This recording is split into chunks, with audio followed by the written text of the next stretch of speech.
Hi friends, welcome to the channel. Hit the like and subscribe, and don't forget to comment with an emoji just for the sake of engagement. Chapter 45. It was shown that 10 years ago, when she was saved from drowning by the butler, Syria was brought back into the castle dripping wet from head to toe on that cold night. The maids could be seen tending to her and her brother. Her brother looked at her as if she were their house's only blight. He hated that she carried their name, Keladin. He felt like she was a mistake that refused to be washed away. As the maids were drying her hair, she looked at her brother with no expression on her face.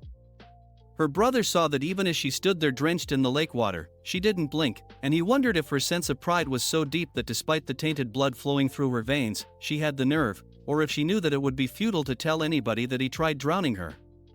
Looking at her, he tried making her understand that no one in this household cared for her, asking her to go disappear. It was almost as if he were telepathically ordering her to leave the manor and die. That was everything that came to his mind while he himself was on the brink of death, drowning in the same cold water on a similar night 10 years later. The Duke was still holding his head down as he struggled to breathe. Syria's stepmother, along with House Keladin's knight in command, followed by Syria and Abigail, could be seen coming to the lake, wondering what was happening. Syria, at first, was shocked to see what the Duke was doing. She remembered that while they were leaving, the Duke told her not to worry, as he was simply going to have a word with him. He said it so casually that Syria didn't think much of it, but then they came out here, drawn by the commotion lol. Only to be faced with the most spectacular sight she had witnessed. I am laughing so hard right now.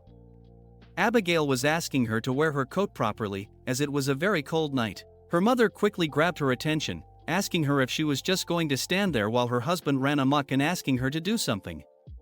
Syria casually asked why, as this was a duel between the two of them and she had no right to intervene. LOL. Turning her head around, she slowly replied that she had no intention of interfering in the first place. Her stepmother, squeezing her shoulders, shouted at her, asking if she had gone mad. She yanked her hand and pulled her towards the Duke, telling her to come with her and ordering her to get on her knees and plead if she must. She told her to apologize for causing a fuss and beg Rush to spare her brother's life. What brother was she talking about? Syria was already hurting from what happened before, but since her mother pulled her so quickly, this time it really hurt her. Suddenly, someone threw a glove at her mother's face, which was caught by the Knight Commander of House Keladin. The knight asked Abigail, how dare she try to harm her ladyship? Abigail, with the fierce red glow in her eyes and around her body, challenged the knight to a duel. She told him that the price for her ladyship's mistreatment of the Archduchess would be his head as she grabbed her sword. I can't stop laughing. Syria realized that Abigail had finally lost it and was about to explode. She calmly told her that if Abigail was going to do this, she should finish it quickly, as Syria needed to stop Rush. The knight, overconfident in his abilities, told Abigail that she was clearly ignorant of the ways of the world. If she insisted, he asked her to remember that she was the one who instigated this and asked her not to regret it later. With a grin, Abigail replied that there wouldn't be any regret coming from her, and just like that, within 3 seconds lol, the Knight Commander was defeated. Abigail wondered if this was really their Knight Commander. She could tell what sort of standards were maintained here in Keladin. After finishing her job, she happily waved at Syria and told her that she finished it quickly as requested. Syria, with a smile, waved back, but her stepmother, watching all this, fainted. A little while later, everyone was back at the manor. The Duke could be seen coming out of the shower as he was drying his hair. He told Syria that he understood her mom had fainted. She replied that being struck by Abigail's glove must have come as quite a shock. She also relayed that both she and Cassius were carried away, and it served them right. Trying hard not to laugh, she told him that she hadn't felt this lightheaded in a long time. Me too, girl, me too. The Duke, while sitting down beside her, asked her if it was enough, as, if she had wished, he could have killed Cassius on the spot. Syria was shocked as she told him that he shouldn't joke about killing somebody. The Duke casually replied that he wasn't joking, considering the person who tried to murder Syria, he would not have thought twice about ending him then and there.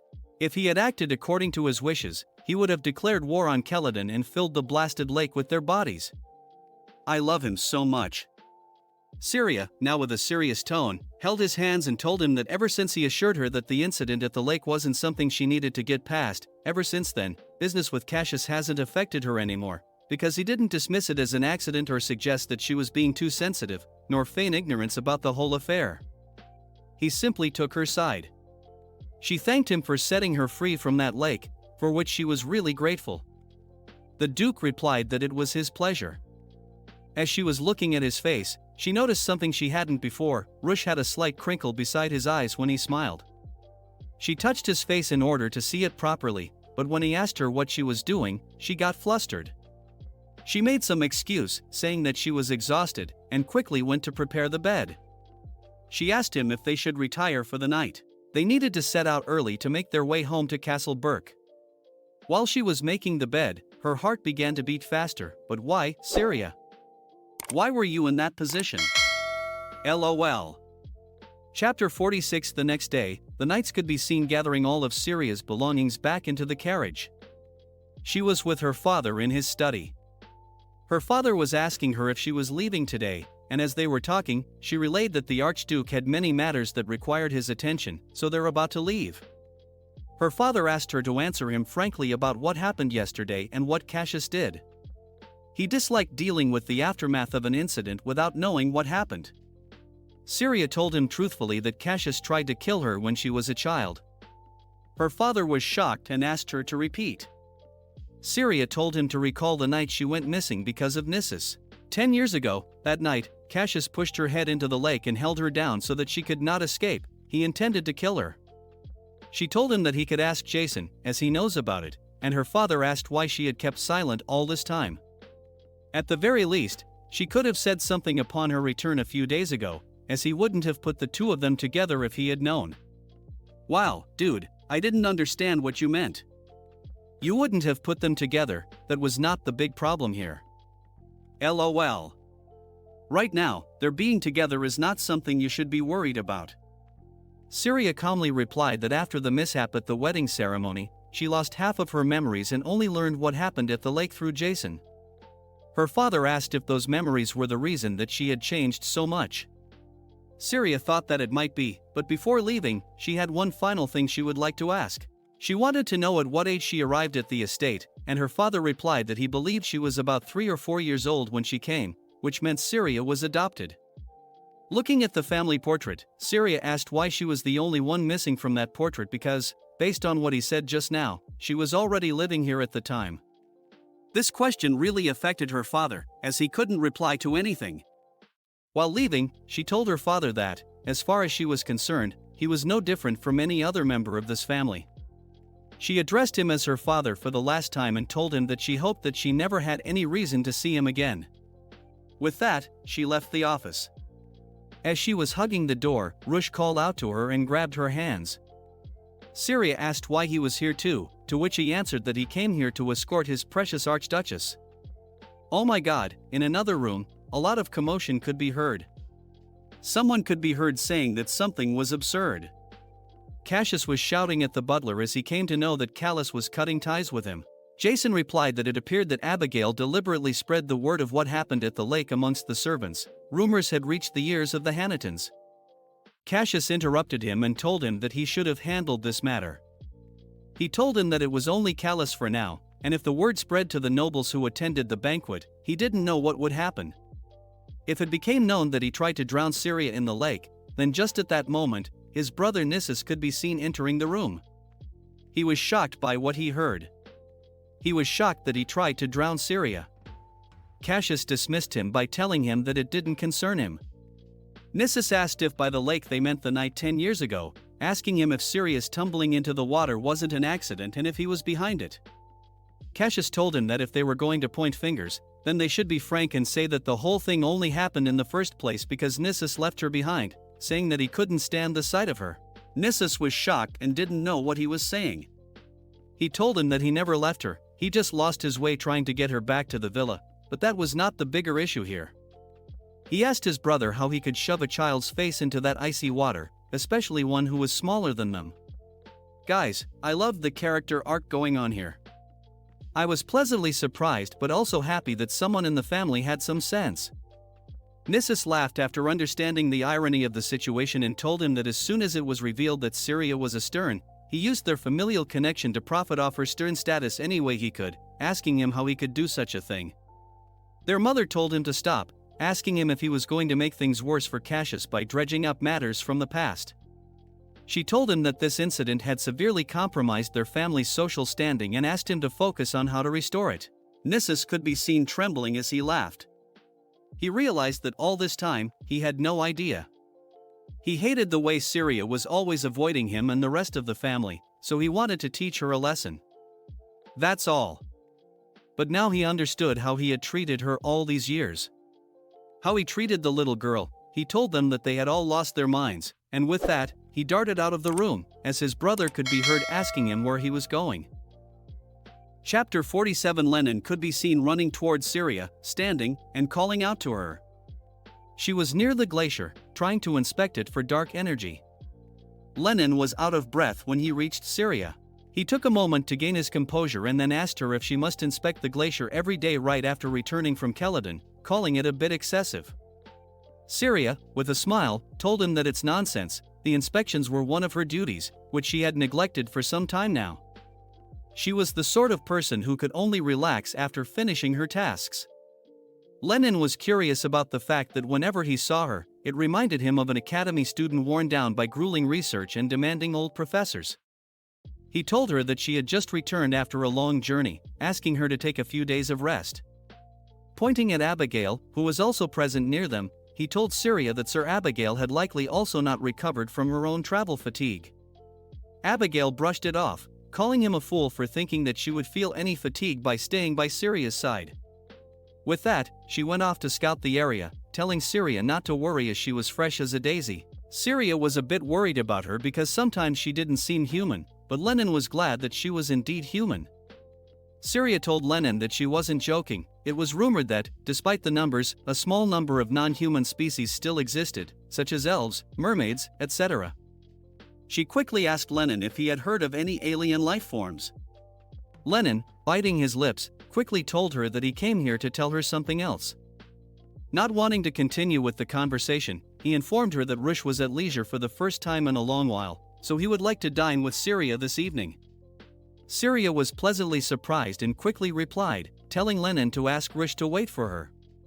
She stopped in her sentence, seeing Lenin blushing, and asked him why he was making that face. Lenin replied that it was for no apparent reason. He was just thinking that it had been quite some time since the two of them had been able to relax together, and since one can envision all possible scenarios, he started blushing as he was saying all that but was quickly stopped by Syria. Syria was sure that the Duke only wanted to have dinner together because there couldn't be anything else on his mind. Later, we saw that Syria was restless and heavily drunk as the tumbler she was drinking from rolled away from her hands. The Duke, on the other hand, was calm and collected, asking Syria if she was drunk already. Syria looked at him and told him that she was totally fine.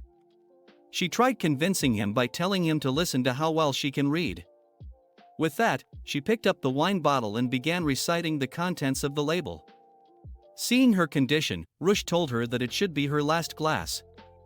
He was under the impression that Syria could hold on to her liquor, but seeing as how she had been gulping it down since dinner, before he could finish his sentence, Syria, feeling irritated, shouted at him, telling him that she was not drunk at all. It was just that the wine was very tasty, so she may have imbibed a little too much, but she was not the only one drinking.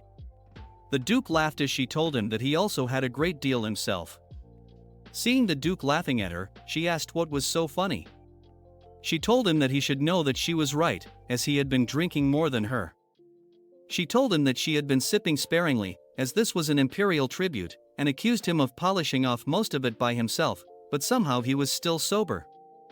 As she started swinging the bottle, the Duke requested that she put the bottle down because she would be injured if it fell.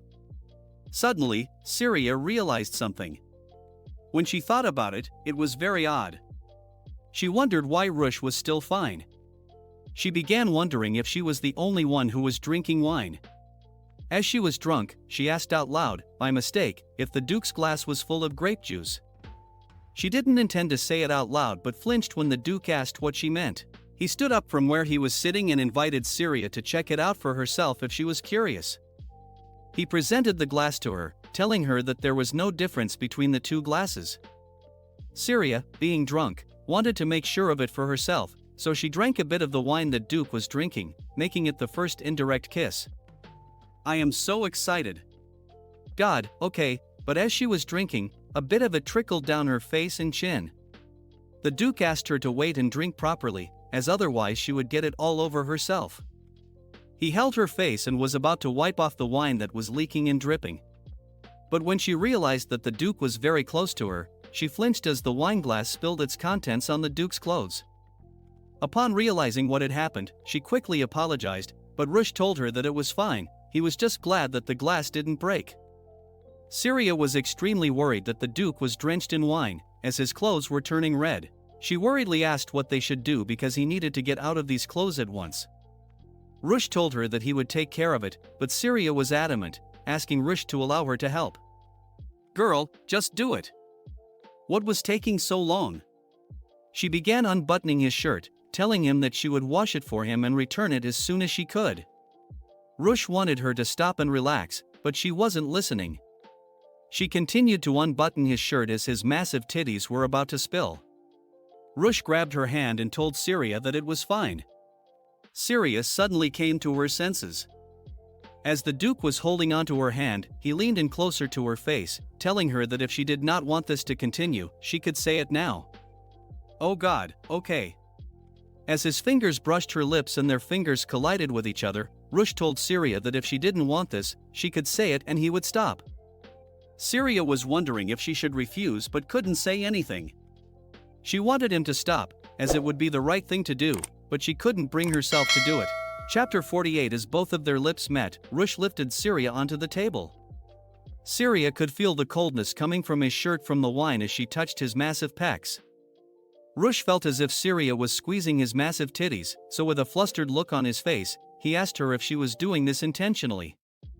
Syria, realizing what she was doing, quickly removed her hands, telling him that nothing was intentional here. Seeing her reaction, Rush chuckled and grabbed a hold of Syria's waist, trying to embrace her. But when Syria tried grabbing his arms, she bumped into the bottle by mistake as it fell to the floor and shattered. Wine spilled everywhere on the floor as Syria realized what had happened. The Duke sighed and told Syria that he didn't think he could drink with her any longer. Syria quickly asked if it was because she spilled the wine, and he replied that it wasn't the reason. His face inches closer to hers. Finally they kissed and shared an intimate moment together, but we cannot see that. Rush told her that he had never felt so anxious to receive the imperial family's approval as he did right now. The next morning, Syria looked very excited as she learned that the retainers had given her leave to subdue the beasts of the Cornus Plain. Lenin told Syria that she did not require permission for such tasks because they should be grateful to her. He told her that if she had seen how pleased everyone was at the meeting earlier, she would have understood how everybody felt because it was an excellent territorial expansion for them as well as an expedition for which they were really excited. Syria was grateful for that too. There were a number of experiments she had been wanting to conduct herself, and if they cleared this area, they could secure a passage to the crystal mine. It was a flawless plan, to be honest. While she was going through the map, she could feel someone's eye poking at her. She looked up and asked Duke why he was staring. He replied that he only looked over now and was not staring. Syria was adamant that he had been staring for quite a while. Rush asked her if she was sure of what she was saying. She asked Rush if he was saying that he hadn't been, and the truth was that his eyes hadn't left her once since she entered the study. Rush quickly apologized to Syria and told her that he must have been enthralled by her beauty. Both Syria and Lenin couldn't believe what Rush had just said. Lenin quickly came over to her and asked her what had happened with them yesterday as Syria shushed him, telling him that nothing had happened. In her mind, she knew that she shouldn't have drunk that much. She quickly stood up as she was leaving. Rush asked her where she was going. She shouted back that she was going to prepare for the expedition. Before she left, she told Rush not to stare at her like that and to help prepare for the nights. With that, she closed the door and left. Lenin asked the Duke if he could inquire about their past night's endeavors, but the Duke promptly denied his inquiry. On the next day, we could see Syria and Abigail visiting the newly acquired plane. Abigail was honored to be by her side, and Syria was also glad that Abigail was here. This place looked tiny on the map, but it felt quite expansive once she was standing in it. Abigail quickly cautioned her, telling her to be safe, as she had spoken to the knights earlier, and they had informed her that although this place was small, people did not venture here because of the beasts that made their home nearby, so aside from empty-headed fools, no one had ever been injured yet. But before she could finish her sentence, one of the knights came running towards them, calling out to Syria and telling her that they had sighted some beasts. She quickly asked him for the details, and as the knight pointed to the ridge, there was a carriage that was being swarmed by the beasts. He wondered if they meant to ambush someone. He told Syria that if they didn't act quickly, they would all be in danger. That's all for today. See you in the next episode, friends. Until then, keep reading manga.